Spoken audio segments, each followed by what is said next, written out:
I wish to continue what we started earlier today, speaking of the magnificence of the soul. In summary, it was an interesting validation in one way that the soul exists because most humans believe it does, because it's innate, it's intuitive. And we mentioned that almost all those who claim to have systems of belief include the soul. And so humans understand that there's something higher than themselves. Now, in that, there is now controversy and dissension about what that is. Believe it or not, there are those who say it is untouchable. It is too sacred for you to have. The fact that you have it at all would be a mystery to those who would say that. For if it's untouchable, why would you have it? And that then begs the next question. What's it for? Dear ones, the soul is here for you to ally with.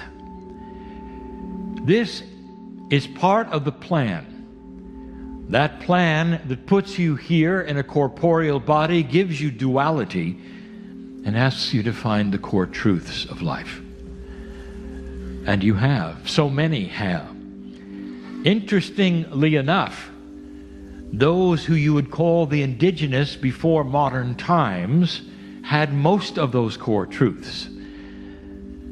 And through time and a de-evolvement yet again, you've lost them. Now it is time for you to regain them, except now there are billions on the planet involved. And now starts a kind of a civilization you've never had before, where the entire planet in what you call mainstream is invited to participate.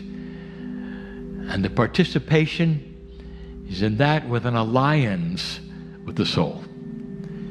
Now that alliance we're going to give another name, and you've heard it before, and that is conscious evolvement. You're going to start evolving, and in that evolvement, the things that you're going to see, the words that are going to come to your mind that would define it, would be more integrity, transparency, kindness, benevolence, compassion. That these would then begin to get far, far higher ratings than jealousy, hate, anger. And that'll be a first. If you have looked at sociology, and if you've studied that which is human consciousness, you will see that the things that are seemingly most important all through humanity, the things that get the most attention, is the drama, is the hatred, is the jealousy. And those things then lead to actions that will challenge duality to the max. And that is when lives are taken over and over for eons and eons. These are the emotions and the attributes that have won. They're the ones above all the others. And suddenly I am telling you that new assignments of importance for humanity are coming from the words that I used before. And there are those who will laugh and say, good luck with that, Cryon. Because they still see a planet in trouble. They still see a planet that is consumed with the competition, the hatred, the problems, the fighting, all of those things. Dear ones, you have a planet that is starting to move and to change. You're starting to see it in your societies with the certain movements that are there, the things that are starting to be seen that have always been there, but suddenly they're not appropriate anymore. You're seeing things that may have been there forever, that you perhaps assumed would always be there, and there's nothing you could do about them. And suddenly there is something you can do about them, and you're starting to seemingly clean it up. This is the evolvement of human consciousness. Slow, starts with first world countries, and then spreads out because consciousness is worldwide. And the evolvement of it is you starting to get closer to that which is your soul. You are the ones who separated yourself initially from that which is the soul. We talked about it earlier this morning. That soul of yours comes from that place of the Creator, and you called God. That soul of yours is not separate from the Creator, from God. It isn't. We made some statements and have all along that God sees you as itself. God has put you corporally surrounded by this multidimensional energy called a soul. Some of you have started to understand and hook up something we have talked about before. Hook up meaning you have put it together, connected the dots. When I told you about Elijah, the only human being in human history to ever have his ascension recorded. Recorded, that is, written down, observed, written about. Something that became even scripture. When Elisha documented Elijah's ascension, you got to see his soul. First time. Elijah, we have told you so many times, walked into the field and turned into light.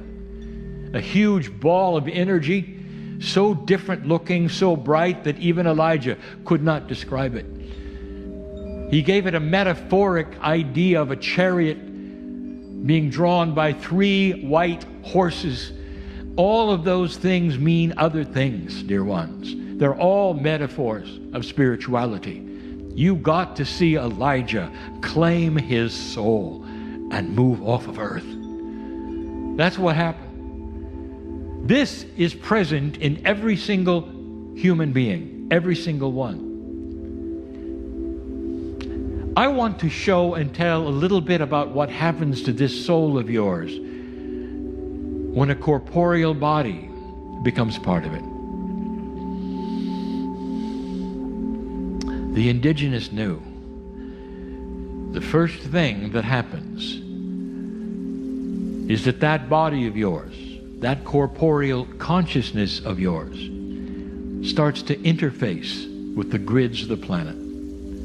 These grids we have spoken of ever since we arrived.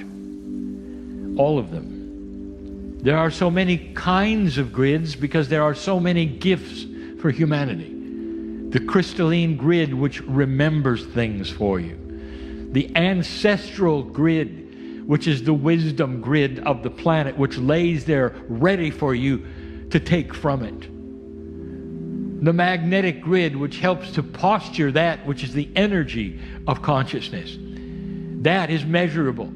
It is physics. Of all of the grids, that is the one that you are so much aware of, that my partner has taught and told you about. There's the Gaia grid. So let's talk about that one. All of these grids exist for humans. They don't exist for any other reason. What does that tell you about the honoring and the respect for humanity from God? Duality has always been with you, and we've given you several channels recently about that. It's not a struggle, it's a gift. It's a gift for you to soar above that which you thought was the highest of high, in order to take you on a journey, if you wish, of evolvement, so you can start to touch the face of your soul, which you have called your higher self. That word, higher self, has many other words in many other languages, even in some spiritual systems. An acknowledgement that you, as you sit in the chair, as you listen to this, might have some part of you which knows everything, which has all the answers that you could ever ask. Some of them you don't even know how to ask.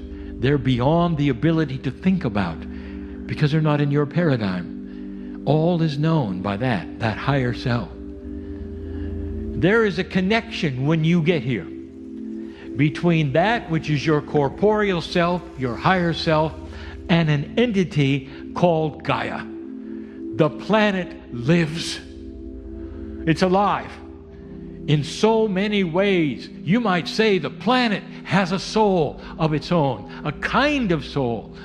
It is alive in the fact that it lives and breathes to support you.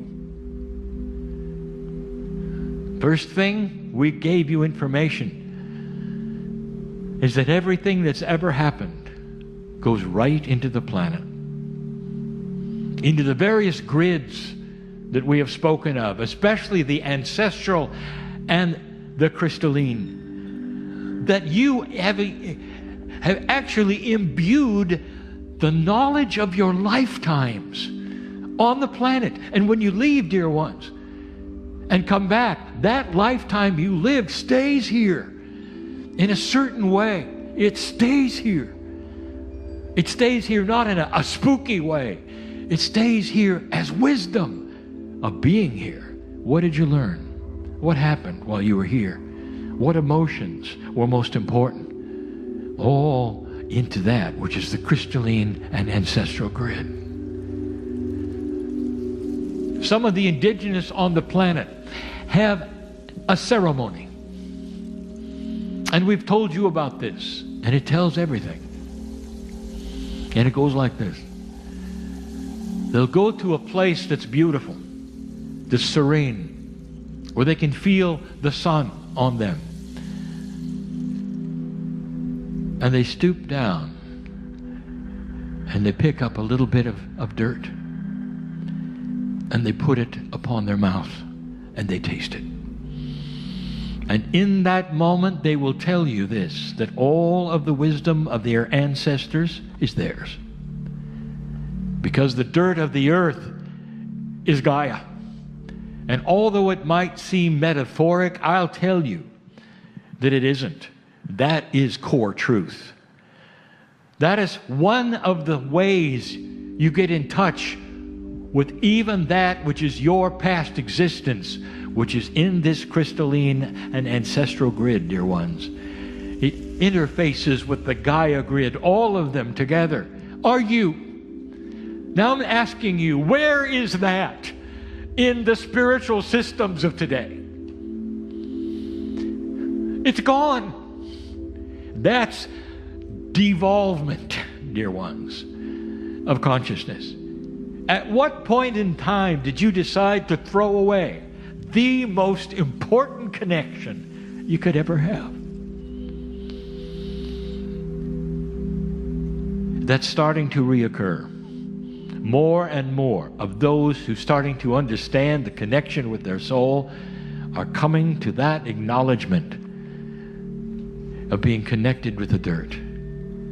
Perhaps not as profoundly as the indigenous, for that's all they had, but profound enough. The understanding of it is all you need to start connecting with something that was designed to help you every day of your life. Design. Imagine being in touch with ancestral wisdom. Imagine being in touch at some level with yourself. How many lifetimes have you lived? At some level, that Akash of yours is shared with Gaia. It's all there. An evolvement of consciousness is a humanity that starts to return to indigenous core truth and understand that. For when you start connecting with the planet through your higher self and your soul, there will be no more war. For you will see the dysfunction of all of it. no spiritual belief system on this planet of billions of people have even one chapter that has anything to do with that. This is the change that we tell you is starting to occur. Not that those spiritual systems will include it, but there's going to be intuition that will. Even those who will claim to be a certain thing in a spiritual system will cling to the idea soon that the planet has to be involved in their existence. And even though it may not be a platform of belief, it will be theirs. You can be both if you wish. You can be a good whatever and still love the earth and still hug a tree and feel that energy flow through you. It does not fly in the face of any doctrine. It does not say that you're wrong. It doesn't say that you've done something inappropriate. That is coming. And when it does, I'll tell you that there starts to be an increase in all those words I gave you, reviewing the words I gave you. Transparency, integrity, love, benevolence, compassion. These are going to start becoming the new words of how to live because of the connection you have with your higher self and the earth. There has got to be a decision, a real life decision, for you to start looking at the planet differently. Perhaps going out into the field, perhaps even putting a little dirt on your mouth. The idea, the metaphor, that you are connecting with not only yourself and the wisdom of you, but all of those ancestors who have so much to give you. That's the cycle that is coming. It is a cycle of remembrance and teaching, of realization that you're going to have. That's the next step. Oh, there are other steps, dear ones. But that's the first, returning to a connection with this planet. Before I close, I'll tell you, there's a lot more of these channelings about your soul. And I'll give them as things occur on the planet, as reminders. When countries start moving together instead of apart, it's starting to happen in certain countries. That is the recognition of those things I told you, which suddenly are more important than separation. An understanding of togetherness, of kindness, where there never was before. Watch for these things, and you'll know I'm right. Oh, but there's a big one. I'm going to close with this. How many souls are there? And the answer, again, is yes. Uncountable. You only have a few on this planet. They're all over. They're all over this galaxy, all over this universe, although we stick to this galaxy because it's unique in the chemistry, the physics, and the rules. You're apt to find those like you here in this galaxy. And so we stick with that, trillions of you. And what did we tell you the soul really was? It's not apart from God, is it? Not really. That soul, you might say, is an extension, a piece. You don't understand how this can be because you don't understand the essence of God. Pure love, pure benevolence. That's what God is. If that is God, that is a God that cannot hate, a God that cannot then torture or judge. Think about that. But think of this. If there are trillions upon trillions of souls in this galaxy, in places that you don't even know of, many of whom are corporeal. If that's the case, why don't you sense each other? You came from the same source. Now that is another story.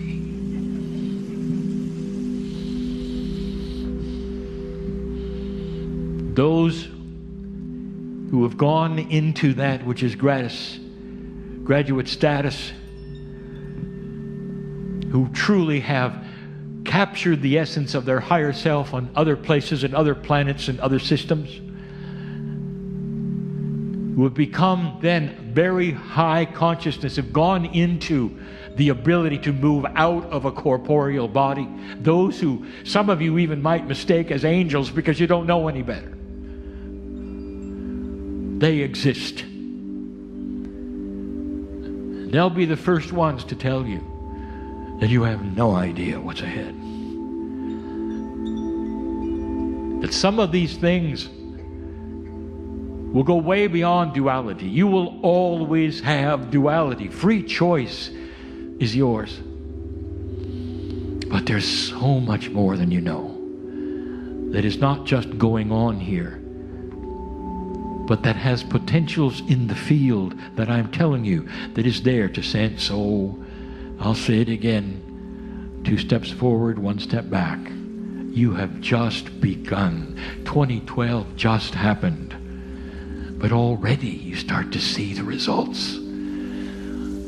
What's really, truly, physically happening? You are becoming closer and closer to that which belongs to you and always has. The splendor and beauty of your own soul, your higher self. And that's special. Born magnificent for this reason. And so it is.